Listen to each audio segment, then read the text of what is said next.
RTV দর্শকদের কাছে উপস্থিত হয়েছি কুয়েতস্থ হাওয়ালি আর্ট অ্যাসোসিয়েশন গ্যালারিতে, যে জায়গায় বাংলাদেশ কুয়েতের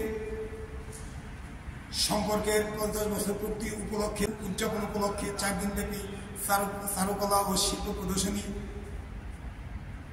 হয়েছে। বাংলাদেশ থেকে এই চিত্র প্রদর্শনীতে আগত অজয় সান্যাল এই বিভিন্ন বাংলাদেশের কৃষ্টি কালচার তুলে ধরেছেন। আমি এবং কুয়েতের প্রবাসীদের পক্ষ থেকে অজয় সান্যালকে অসংখ্য ধন্যবাদ এবং তার সহধর্মীকেও আমরা ধন্যবাদ জানাই যে তারা এই সরাসরি চলে যাচ্ছি অজয় সান্যাল তার কাছে, যে সে এখানে কি কি বাংলাদেশের কৃষ্টি কালচার হিসেবে চিত্র প্রদর্শন করে। আমি অজয় সান্যাল। আমি আসলে ধন্যবাদ জানাই বাংলাদেশ এম্বাসি কুয়েতকে, যাদের সহযোগিতায় আমি আসলে এই এক্সিবিশনে আসার সুযোগ পেয়েছি। এর সাথে আমাদের কুয়েত আর্ট অ্যাসোসিয়েশন এবং সাথে বঙ্গরূপা এবং ফ্যামিলি ফোরাম, এই কয়েকটা সংগঠনের সহযোগিতায় আমি আসলে এরকম একটা সুযোগ পেয়েছি এবং আমি আমার দেশের কালচারকে উপস্থাপন করার আমার জায়গা থেকে যতটুকু সম্ভব হয়েছে চেষ্টা করেছি।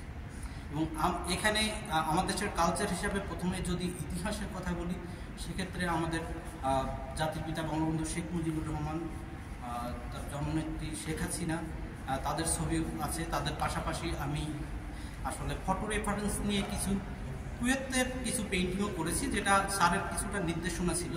যেহেতু দুই দেশের সম্পর্কের 50 বছর পূর্তি উপলক্ষে এক্সিবিশনটা হবে, তাহলে দুই দেশের পেইন্টিংয়ে যদি আমি কিছুটা করি তাহলে সেক্ষেত্রে আরও এক্সিবিশনটা সুন্দর হয়। তো সেখান থেকে করেছি। এছাড়া আমাদের দেশের আসলে কৃষ্টি কালচার বলতে আমাদের প্রত্যেকটা এলাকার ভিন্ন ভিন্ন ধরনের আমাদের কালচার আছে। যদি তাদের কর্মজীবন বলেন বা অন্যান্য দিক দিয়েও বলেন, প্রত্যেকটা জেলারই আলাদা আলাদা যে ব্যাপারগুলো থাকে সেই জিনিসগুলোকে আসলে উপস্থাপন করার চেষ্টা করেছি। যেমন আপনি যদি ভোলা জেলার দিকে যান, এদিকের নৌকা বলেন, ওদের কর্মজীবন বলেন, সব কিছু একটু অন্য ধরনের।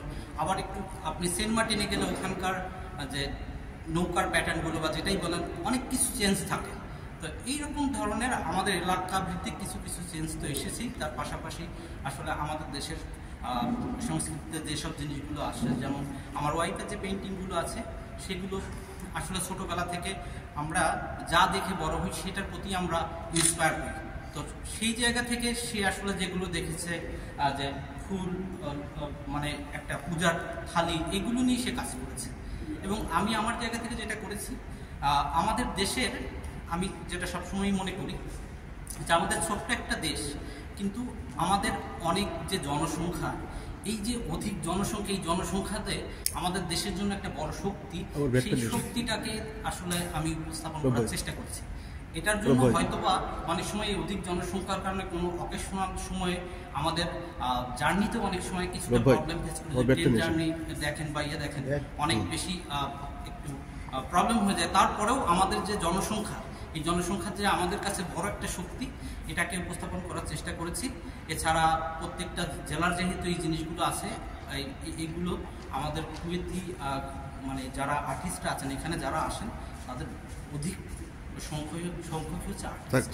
তো তাদের কাছে আমাদের এই কালচারগুলো তুলে ধরাতে তারা খুব প্রশংসা করেছেন। এবং আমি আরেকটা জিনিস আমি খুব বলবো যে আমি আমার জায়গা থেকে এটা অর্জন করলাম। আমি আমাদের দেশের কালচার পাশাপাশি আমি কুয়েতের কালচারটাকে আমি ধারণ করতে পেরেছি। এটা আমার সব থেকে বড় পাওয়া, যেটা আমার হয়তো আর্টিস্ট জীবনে ভবিষ্যতে আরও ভালো কোনো পথ দেখাতে সাহায্য করবে। তো এই জন্য আমি অবশ্যই আবারও বাংলাদেশ এম্বাসিকে আমি ধন্যবাদ জানাই, সাথে আশিকুর রহমান স্যারকে আমি ধন্যবাদ জানাই, সাথে যারা আমার করেছেন, সহযোগিতা করেছেন প্রথম থেকে শেষ পর্যন্ত, যেমন বাবুল দাস আছেন, এছাড়াও তার সহযোগী অনেকেই আছেন।